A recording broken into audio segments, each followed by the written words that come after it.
ජනවාරි මාසයේ සඳුදා දිනවලට තිබිය හැකි උපරිම අගය හොයන එක තමයි තියෙන්නේ. ඒකට අපි දන්නවා ජනවාරි මාසය කියන්නේ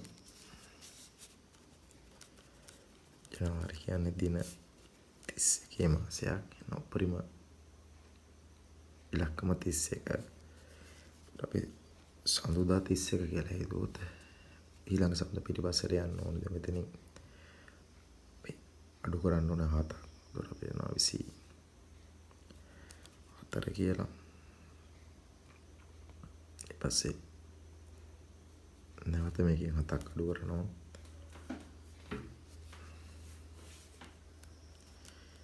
17යි. නැවත 7ක් අඩු කරනවා. 10යි. නැවත 7ක් අඩු කරනවා. 3යි. මේ ටික එකතුව තමයි දින 31 මාසයක තියෙන්න පුළුවන් උපරිම අගය. 10යි. 14යි 15යි. 1යි. මට තියාගන්නත් පුළුවන් අවශ්‍ය නම් දින 31 මාසයක තියෙන්න පුළුවන් උපරිම අගය 85යි. මේ සති 5යි නම් 1 2 3 4 5 සති 5ක් තියෙනවා නම් හරි. සති 4ක් තිබුණොත් මේක වෙනස් වෙන්න පුළුවන්. 2003 වර්ෂයේ ආරම්භක දවස බ්‍රහස්පතින්දා. පෙරදිස්වරම් බලන 2003 කියන්නේ සාමාන්‍ය අවුරුද්දක්ද අධික අවුරුද්දක්ද කියලා. අපිට මේ ඉලක්කම් දෙක ගැන විතරක් හිතලා දැනට තීරණය කරන්න පුළුවන් මේක සාමාන්‍ය අවුරුද්දක් කියලා.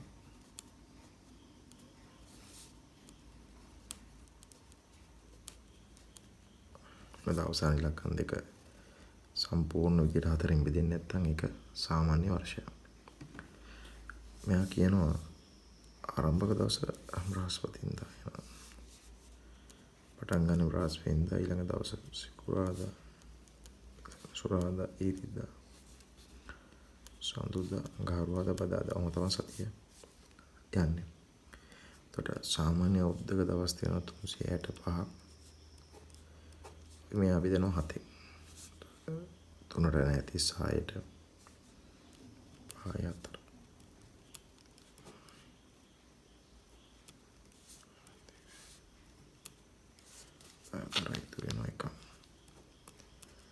ඉතුරු දවස් දෙකක් මේ අතිරේක දින. මේක පන්ති කාමරේ මේ විදිහ හම්බෙලා තියෙන්නේ. මේකේ අදහස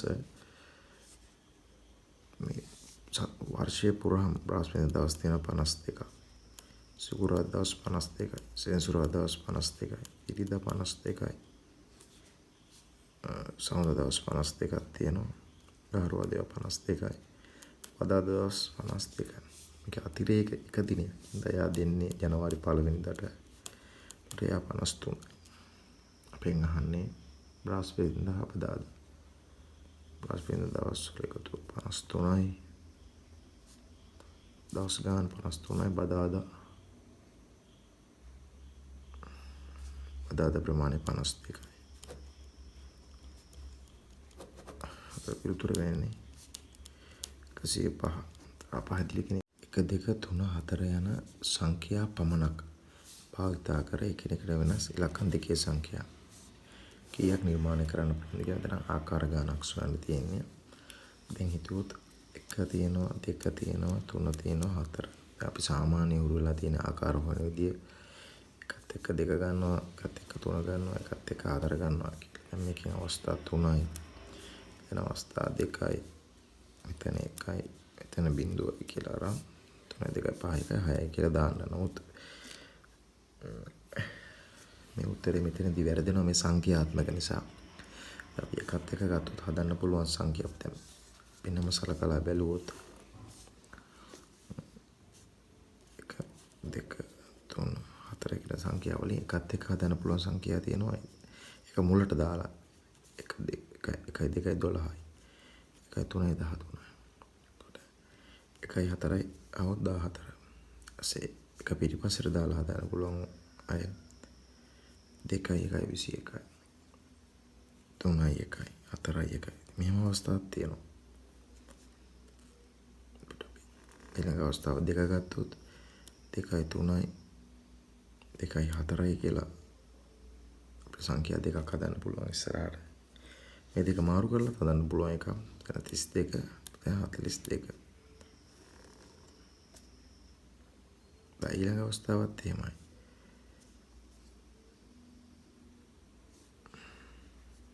අපි එක මුලට අරන් හැදුවා. දෙක මුලට අරන් හැදුවා. අර 3 34 හදන්න පුළුවන් වගේම අනිත් පැත්තට 43 හදන්නත් පුළුවන්. මට මෙතන අවස්ථා ගන්න 1 2 3 4 5 6 7 8 9 10 11 12 නිර්මාණය කරන පුළුවන් සංඛ්‍යා ගන්න 12යි. මේක මේ පැත්තට වගේම මේ පැත්තටත් ගන්න පුළුවන් නිසා මේ උත්තරේ දෙකෙන් ගුණ කරලා තමයි අපි සාමාන්‍ය උත්තරේ ගන්න ඕන කියලා මතක තියාගන්න. අර සංඛ්‍යාත්මක නොවන පිළියෙල කිරීම වලට මෙහෙම කරාට ලැබෙන උත්තරේ නැවත දෙකෙන් ගුණ කරන්න ඕනේ. අර 12 වගේම 21ත් හදන්න පුළුවන් නිසා. කණ්ඩායම් අතර තරඟ වැදුණු තරඟාවලි ගාන 45කි.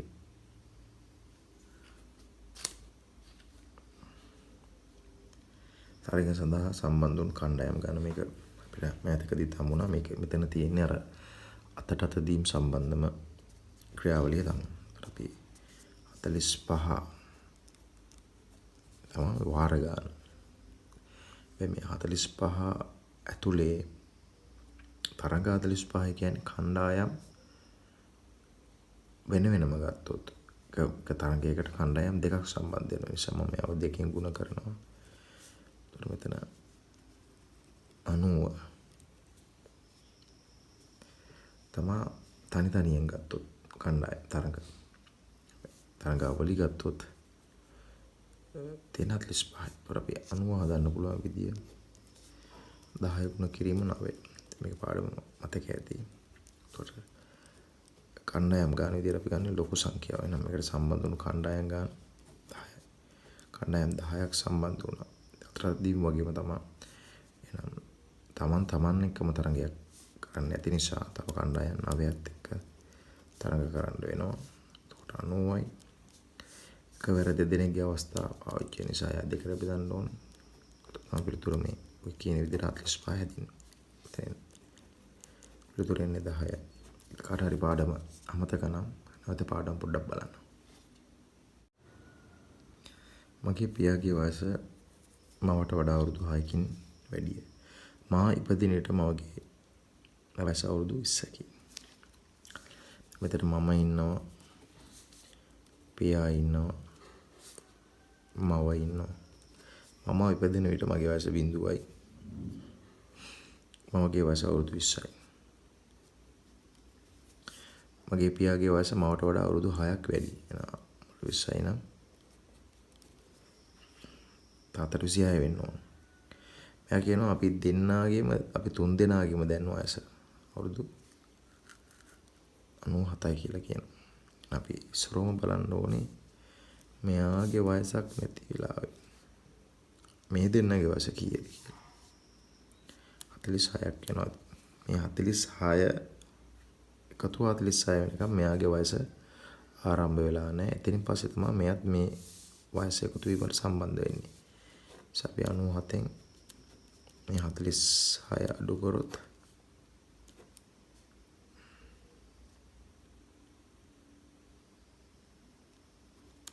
51ක් එනවා. ඉතින් මෙතනින් පස්සේ මේක සමාන. දැන් මේ දෙන්න අතර එයාත් එක්ක තිබ්බ වෙනස නෙමෙයි 46. එතනින් පස්සේ තුන් දෙනාගේම වයස මෙයාට අවුරුද්දක් වෙද්දි මෙයාටත් අවුරුද්දක් එකතු වෙනවා, මෙයාටත් අවුරුද්දක් එකතු වෙනවා. මෙයාට අවුරුදු දෙකක් එකතු වෙද්දි මෙයාටත් දෙකක් එකතු වෙනවා, මෙයාටත් දෙකක් එකතු වෙනවා. එතනින් පස්සේ ඔක්කොම සමානයි.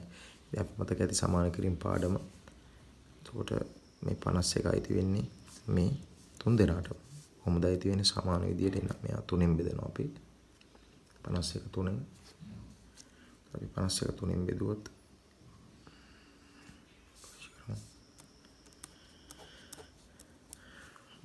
පහට එකයි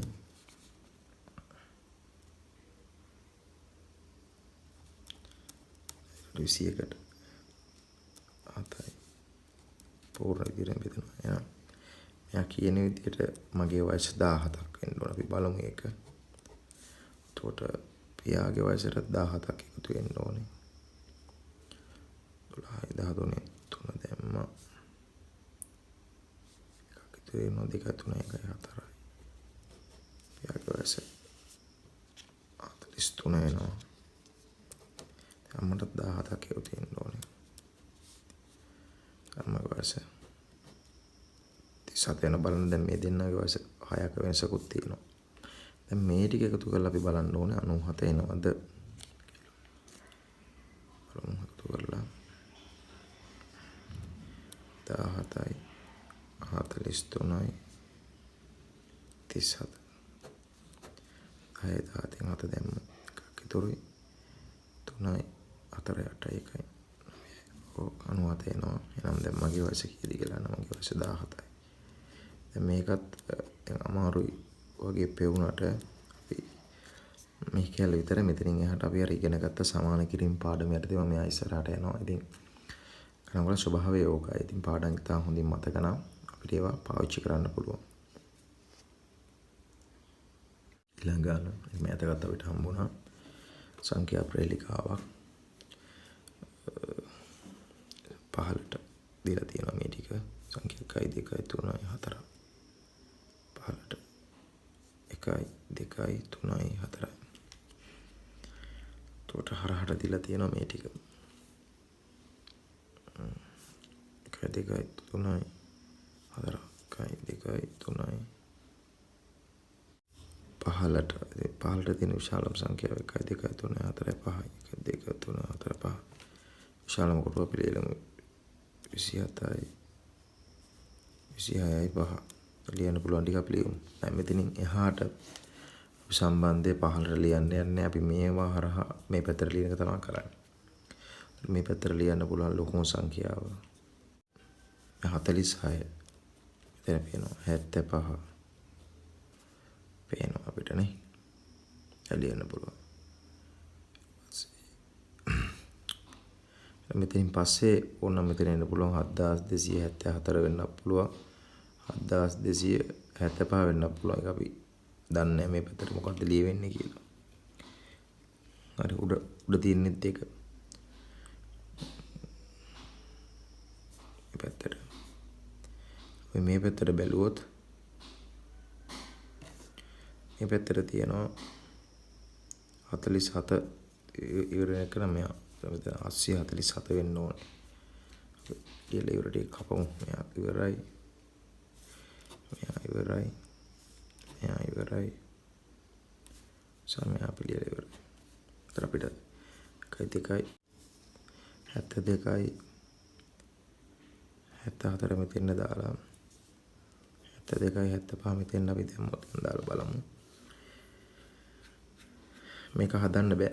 මෙතන පොඩි ප්‍රශ්නයක් එනවා. එහෙනම් අනිවාර්යයෙන්ම මෙයා උඩට එන්න ඕනේ. මෙතන 74 එන්න ඕනේ. මෙතන 75 වෙන්න ඕනේ.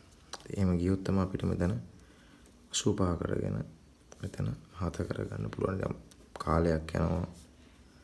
ඉතින් අහන්නේ දෙවෙනි පේළිය හරහට. දෙවෙනි පේළියේ හරහට තියෙන සංඛ්‍යාව. දෙවෙනි පේළිය හරහට තියෙන 80ට ABC කම්බි තුනක් නමලා හදලා තියෙන මේ රූප මේ දිග වැඩිම කම්බි අපිට හොයන්න හරි ලේසි. මේක අමාරු වගේ පෙවුනට අපි මේ හැඩයන් දිහා බලන්න ඕනේ. ඉස්සරොම මෙන්න මෙතන තියෙන චූටි වෙනසක් මේ හැඩේ මෙන්න මෙතන.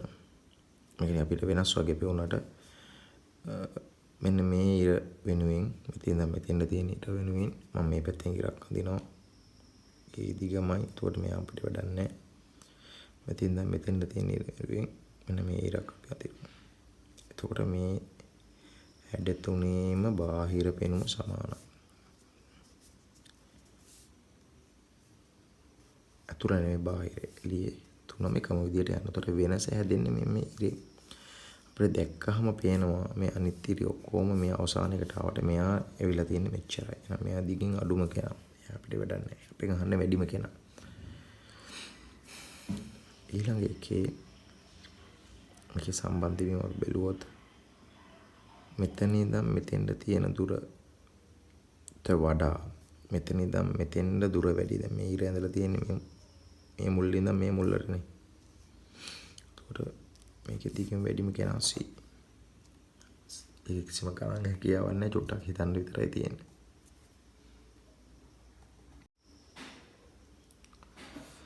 රූපයේ පෙනෙන ත්‍රිකෝණ ගාන අහනවා. විසුරුම අංක දාගත්තොත් අපිට පේනවා ත්‍රිකෝණ මෙතන 1යි 2යි 3යි 4 5 6 කියන තැන් වල ත්‍රිකෝණ 6ක් පැහැදිලිව පේනවා. ඒතර මම මේවට ඉංග්‍රීසි අකුරු දාන්නම් මොකද ඒවා ත්‍රිකෝණ නෙවෙයි නිසා. A B C D E F කියලා තියෙනවා. උදේ අපිට පැහැදිලි පළවෙනි ත්‍රිකෝණ 1 දෙවෙනි ත්‍රිකෝණ 2 තුන්වෙනි ත්‍රිකෝණ 3 4 පස්වෙනි ත්‍රිකෝණ 5 වෙනවා 6 වෙනි ත්‍රිකෝණ 6 වෙනවා. අපිට හොයන්න තියෙන්නේ 7 වෙනි ත්‍රිකෝණ. 7 වෙනි ත්‍රිකෝණය අපිට හොයන්න පුළුවන් මෙන්න මෙහෙම. එකත් එක ගමු. 1 A 2 කියලා අපිට එන ත්‍රිකෝණය. ඒකත් එක්ක ගන්න බෑ. දැනට බෑ. ඉලක්කම් දෙකෙන් හැදෙනව නෑනේ. තුනේ ඒවා ලියලමු. ඔන්න අපිට ආයෙ ගන්න පුළුවන් දෙකත් එක්ක 2CB කියලා ත්‍රිකෝණයක් තියෙනවා.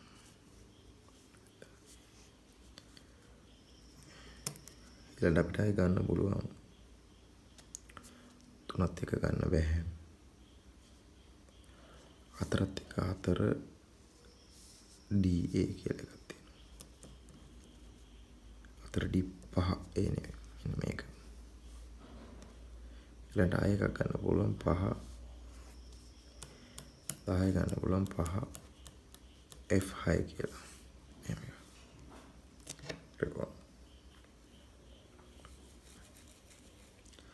ඊට පස්සේ අපි 11ට આવොත්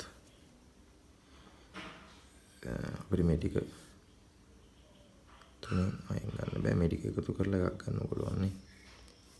මේ ටිකේම එකතු.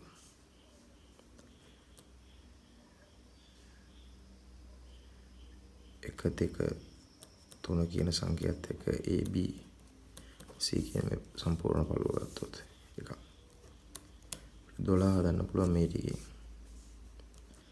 4 5 6 D F E කියන මෙන්න මේ කොටස සම්බන්ධ කරලා තව එකක් හැදෙනවා.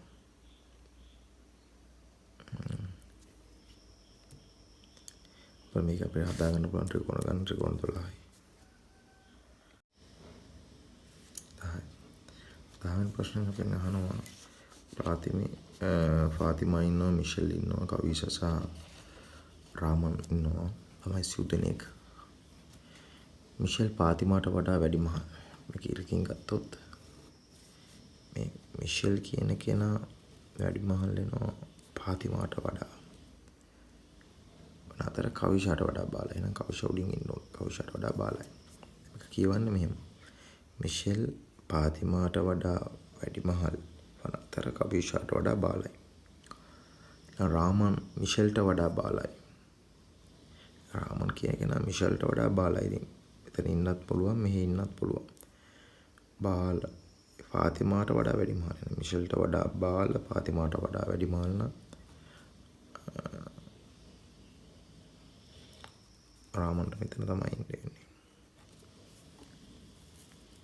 අසින් වැඩිම ළමයා කවිෂා, අඩුම ළමයා පාතිමා. ත්‍රේන දෙක.